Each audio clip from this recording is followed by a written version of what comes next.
Hello YouTube, on se retrouve donc pour une vidéo pour vous expliquer comment transformer son téléphone Android en iPhone comme ceci. Donc voilà, donc je vais vous montrer un peu comment ça fonctionne. Donc paf, dès qu'on arrive, on a quoi? On a le menu déverrouillé, l'heure, la date et la batterie. Donc si on glisse d'un côté ça déverrouille, si on glisse de l'autre ça prend une photo. Jusque là il n'y a rien de spécial. J'avais oublié un truc quand même. Si on fait ce mouvement là, en haut on a des options spéciales. Donc des raccourcis. Je vous laisse regarder, vous mettrez pause au pire. Donc si on clique ici on a des options spéciales. Donc voilà le launcher à quoi il ressemble. Donc contrairement à le launcher que j'avais avant, on ne peut pas changer les icônes sur celui-ci. Vous voyez, quand on fait ça, on ne peut pas changer les icônes. De ce qui fait qu'on a toujours marqué Play Store et tout ça. Mais l'interface graphique reste le même, on va dire. On est vraiment sur la même interface graphique. Du coup là c'est exactement pareil que l'iOS 10, pour donner une petite idée. Donc iPanel, tous les réglages et tous les raccourcis, tout ça je le mettrai après dans la description. Donc ça c'est les réglages rapides. Voilà, donc on en a là, on en a là. Puis on a encore des réglages ici. Donc ça c'est pour les nouveautés. À savoir que j'ai rajouté aussi une autre application qui permet d'avoir la même chose que sur un iPhone. Donc on a la vidéo d'un côté, la photo, le squart, regarder les photos déjà faites, et puis ensuite on a tout un tas de filtres, tout simplement, pour pouvoir faire des photos encore plus jolies qu'elles sont déjà de base. Et puis ici on a des options spéciales pour avoir des trucs, enfin bon, j'ai pas trop regardé, ça je vous laisserai regarder. Moi perso, je m'en sers pas tellement. Mais voilà, en gros il y a tout ça. Le clavier, ça n'a pas bougé. Qu'est-ce qui a changé par rapport à cette application là qui est intéressante? C'est une application qui permet de faire des tâches. Donc ça te rappelle en fait par exemple d'aller chercher du pain. Ou voilà, ce genre de choses quoi. C'est pour dire va chercher les tickets de métro ou n'importe quoi. Et ben en fait c'est exactement pareil que cette application là. L'application rappel. Donc voilà, je vais pas perdre de temps parce que j'ai pas beaucoup de temps quand même. Voilà, donc ici on a les widgets. Ici on a les notifications. Et si on veut des doubles notifications, ah oui, il y a un truc aussi. Si on veut les doubles notifications, on a juste à cliquer. Et à ce moment-là, on a la barre de notification de Android. Tout simplement. On fait un double clic. Pour configurer ça, ça se passe ici. Il faut faire un clic long dessus. Et ensuite, je sais plus où c'est. Ça doit être dans général. Gesture, voilà. Mais de toute façon, tout sera marqué dans le texte. Donc je vais pas me prendre la tête. Donc la recherche, c'est toujours pareil. Ça marche de la même manière qu'avant. Pour ceux qui auraient pas déjà vu, on va dire, qui auraient déjà vu une de mes vidéos. Voilà, donc par exemple pour Gilles, il m'a cherché des trucs, il m'a trouvé tout ça. Je vais baisser un peu la luminosité parce qu'on voit pas bien. Qu'est-ce qui a changé? Ah oui, il y a ça aussi. Le fait de pouvoir rechercher par lettre alphabétique. Ça c'est quelque chose qui est intéressant je trouve. D'ailleurs il devrait peut-être le proposer sur iPhone, mais bon, vu qu'il y a déjà cette fonction là-haut, ça sert pas à grand chose. Je me dis que ça serait juste un supplément. Qu'est-ce que je peux vous dire encore sur ce launcher? Donc au niveau des widgets, tout interagit à travers le launcher. Parce que regardez, on a le widget ici, on peut interagir à travers le widget et on peut aussi couper. Bon là du coup il n'est pas coupé. Hop. On a du mal à voir quand il est coupé ou pas. Voilà, donc ça c'est sur le premier launcher. Ensuite, on a donc tout ce menu là pour voir les effets et tout ça. Quand on fait un glissement du doigt comme ça avec son doigt, ça permet de choper les applications qui sont en haut. Ça c'est vraiment un truc de feignant. Genre galerie, je la trouve un petit peu trop haute, et ben je clique et puis voilà quoi. Donc c'est un petit peu ça l'idée. Faites pas gaffe à ça. Voilà, qu'est-ce qu'il y a d'autre? Si on veut changer de launcher, parce que moi du coup j'ai deux launchers que je vais présenter dans cette vidéo. J'avais dit que je les présenterais les deux parce que j'avais déjà fait une première vidéo. Et puis je présentais ce launcher là, puis je voulais en présenter un deuxième. Donc c'est pour ça. Voilà. Donc ça c'est le deuxième launcher. Donc pour moi c'est celui qui serait, on va dire, la copie conforme de l'iOS 9. Puis l'autre c'est la copie conforme de l'iOS 10, on va dire. Par contre le gros avantage de ce launcher par rapport à l'autre, c'est la personnalisation. Par exemple la galerie, j'ai pu mettre la vraie icône d'un iPhone. Les messages et tout ça, j'ai pu mettre aussi les vraies icônes d'un iPhone. Ce qui n'est pas du tout le cas sur l'autre. Donc on ne peut pas le personnaliser autant l'autre. L'autre avantage, c'est qu'on a des options ici pour avoir des raccourcis. Par contre le désavantage, je trouve, c'est qu'il est vachement plus long à ouvrir les dossiers. Là on voit peut-être pas bien, mais je vous assure qu'entre celui-là et celui-là, enfin l'autre de tout à l'heure, il y a une grosse différence. Celui-là est vraiment long à ouvrir les dossiers, alors que l'autre est vraiment rapide. Ah bon, bref, ça se joue sur 2-3 centièmes à mon avis. C'est pas énorme. Voilà, donc en gros. Qu'est-ce que je voulais dire par rapport à ça? Ce launcher là, je le trouve.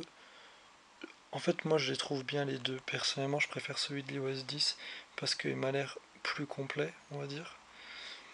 Mais celui-là, je le trouve sympa aussi. Il n'y a pas vraiment de différence, j'ai pas l'impression.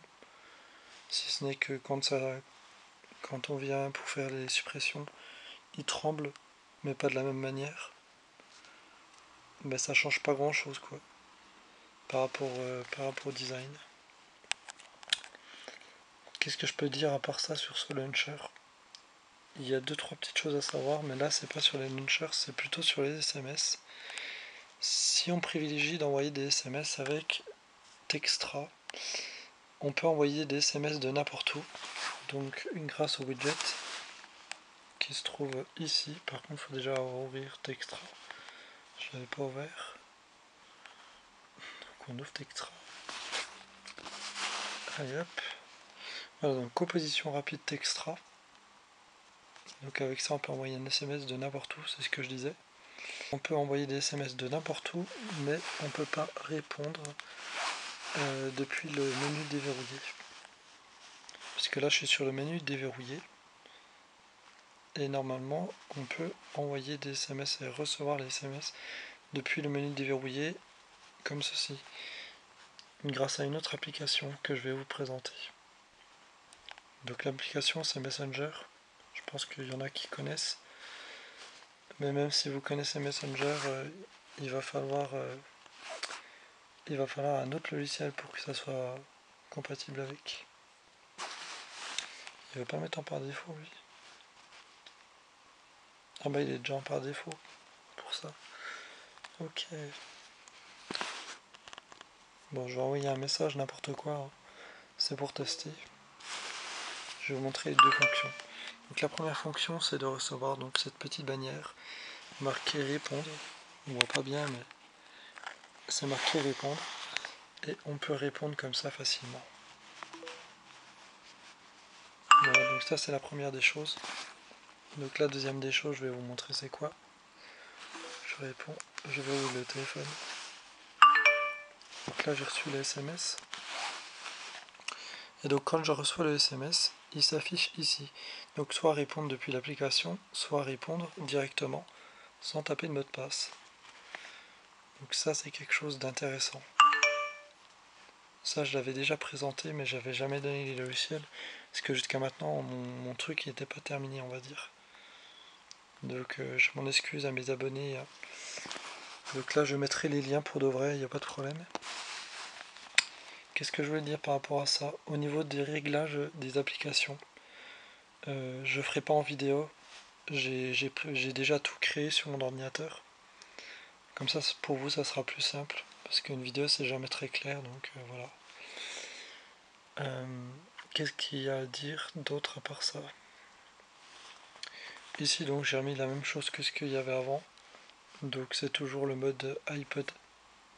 C'est le truc iPod Touch en fait. Ou quand on tourne. Ouais, quand on tourne on a les jaquettes. Voilà, j'ai qu'une musique alors vous n'allez pas avoir beaucoup de différence. Pareil j'ai des captures d'écran pour vous montrer ce que ça donne. Qu'est-ce que je peux dire de plus?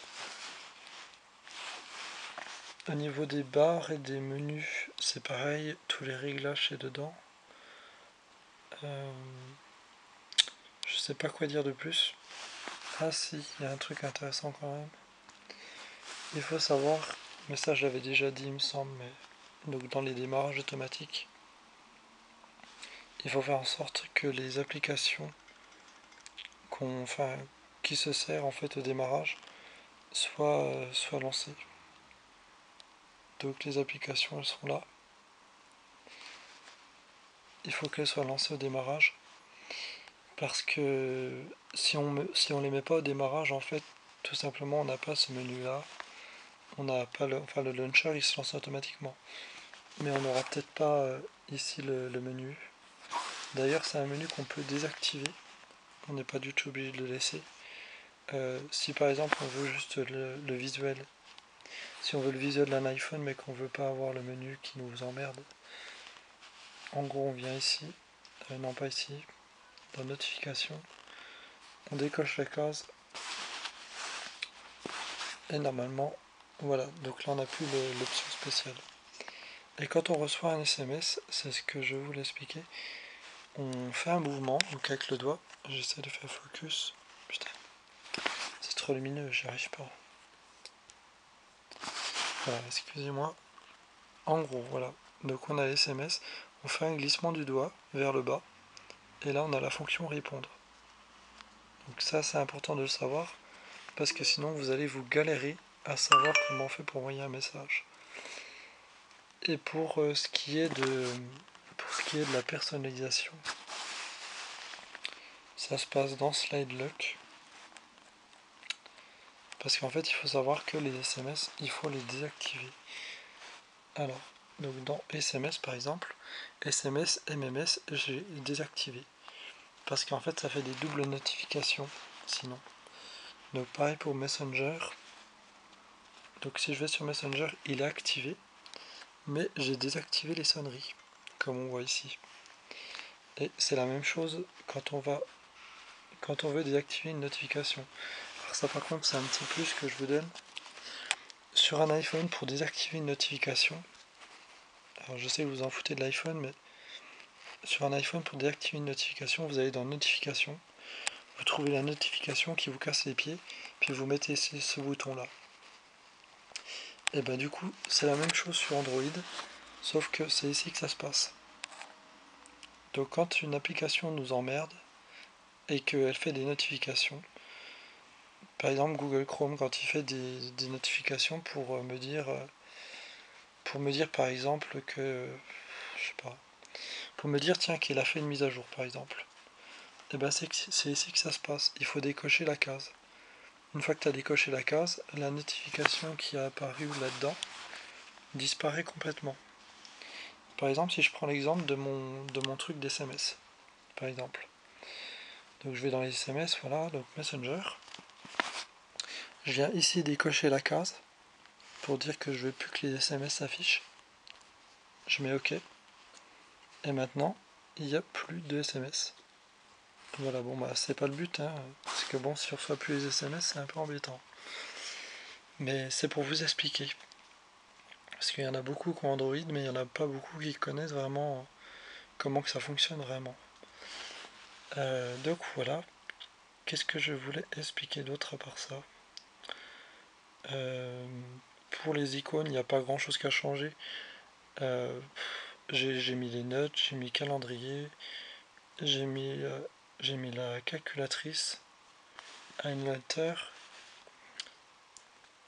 et puis voilà, donc ça c'est sur la deuxième. Donc maintenant il y a le deuxième launcher. Moi je trouve que personnellement je vais rester sur le launcher de iOS 10, parce que je le trouve beaucoup plus rapide au niveau de l'interface graphique, on va dire. Je le trouve extrêmement plus rapide quand tu veux lancer des applications ou autres, parce que t'as pas les animations en fait, tout simplement. Et c'est pareil, les animations on peut aussi les réduire. Par exemple, si je vais dans les appels, attends, si j'ai pas envie qu'il y ait le numéro de téléphone dedans, voilà, dans les téléchargements, comme ça moi il n'y a pas de risque. Donc si je vais dans les téléchargements par exemple, on voit qu'il y a il y a un certain temps de latence. Pour ôter ce temps, normalement, il faut aller dans le launcher et il faut cocher une case. Par contre, je sais plus où elle est.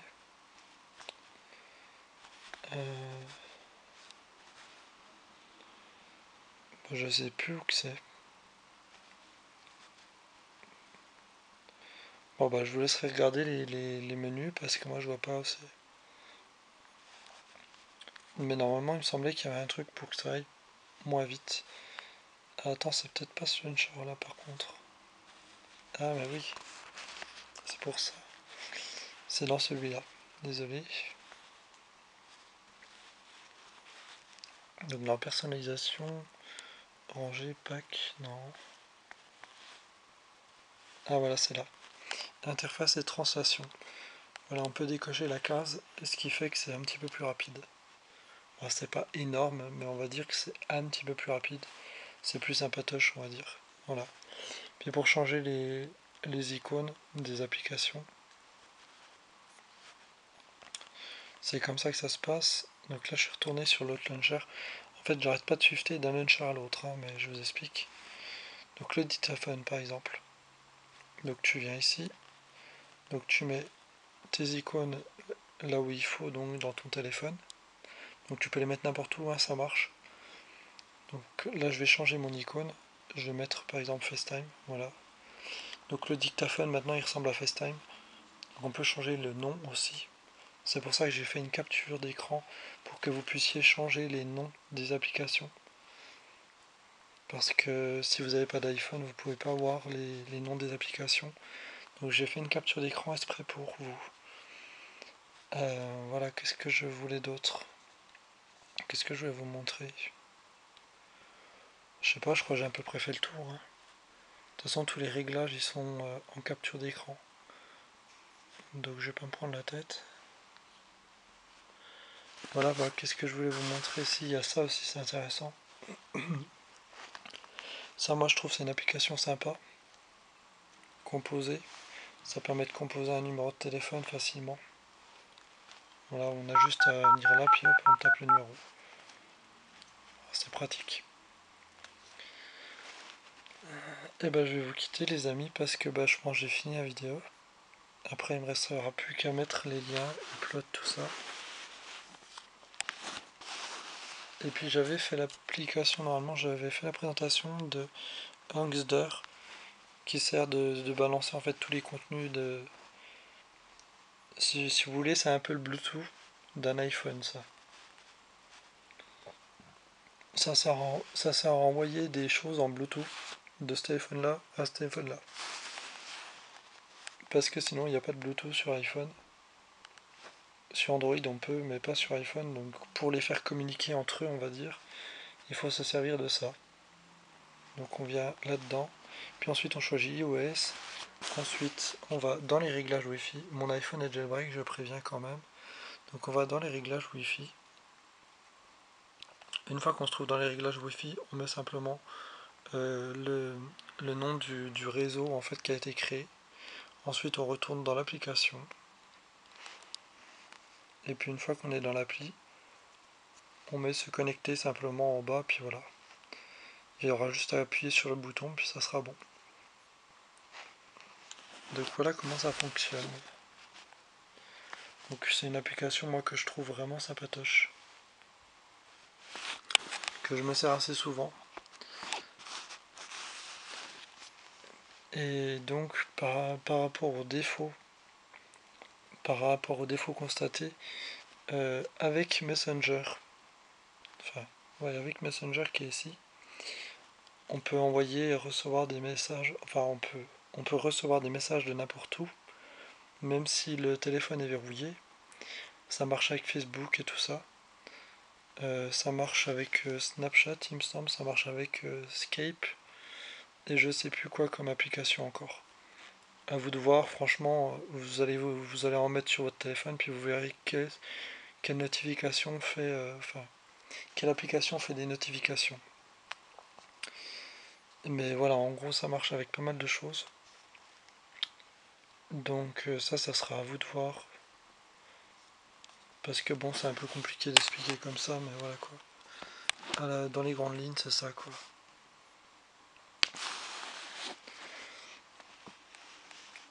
Donc le launcher, moi je le trouve vraiment sympa. Je vais le laisser sur ce téléphone là parce que moi de toute façon je suis mordu d'Apple, hein, donc je peux plus me passer de Apple. Donc le gros avantage de Textra, c'est on peut envoyer des messages de n'importe où. Par contre le désavantage, c'est que quand le téléphone est verrouillé, qu'on est sur le menu, on peut pas répondre aux messages. On peut ouvrir l'application, puis à ce moment-là on peut répondre, mais on peut pas répondre directement. Donc ça c'est un truc à savoir. Ça sera pour les petites infos quoi. Donc après c'est à vous de voir aussi si vous préférez ce launcher là où on peut pas trop le modifier, mais pour moi il est plus réactif. Ça ressemble pas exactement à un iPhone, mais il est beaucoup plus rapide, je trouve. Il a les mêmes fonctions. Si par exemple on recherche des contacts, par exemple je vais rechercher Beurre Téléchat, donc Beurre, voilà, donc il m'a trouvé Beurten. Hop, il m'amène directement sur le numéro. Donc voilà. Donc ça c'est un truc qui est sympa quand même. Puis au passage, si vous voulez, je vous donnerai le numéro de téléphone dans la description, ça je m'en fous. Puis voilà, il n'y a pas grand chose à dire de plus quoi. Si, il me semble que normalement on peut cacher les icônes en faisant en faisant deux doigts en haut. Là on peut cacher des icônes pour pas que quelqu'un tombe dessus. Donc ça c'est disponible que sur un seul launcher, hein, puisque sur l'autre launcher on peut pas. Sur l'autre launcher on peut pas d'ailleurs descendre les icônes. Donc si on fait ça par exemple, on peut pas descendre les icônes. Donc l'avantage c'est le visuel. Le désavantage c'est qu'on peut pas descendre les icônes comme sur l'autre. Et si on fait ça, il n'y a pas d'option spéciale, puis là il n'y a rien, puis voilà quoi, il n'y a rien de spécial. Il n'y a pas le menu aussi pour pouvoir descendre les icônes en haut. Qu'est-ce qu'il y a d'autre? Ouais, ça c'est... non, il n'y a rien. Celui-là, le launcher, je trouve il est un petit peu moins bien fait. Celui-là, gros avantage aussi, c'est ça. Tu tapotes deux fois et ça fait descendre ta barre. C'est quand même très pratique.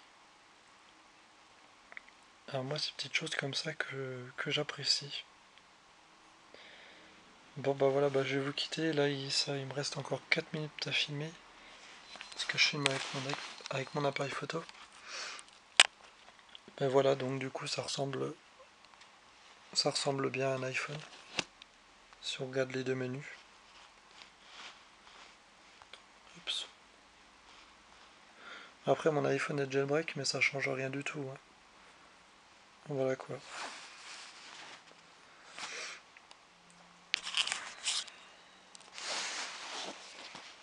Donc on va se laisser sur les images de ce super launcher. Je vous invite à liker, à partager la vidéo à vos amis, à toute votre famille si vous voulez. Enfin voilà, j'espère que ça aidera beaucoup de monde. Et puis j'espère que ça vous fera économiser des sous, surtout. Voilà. Et ben à plus tard mes followers.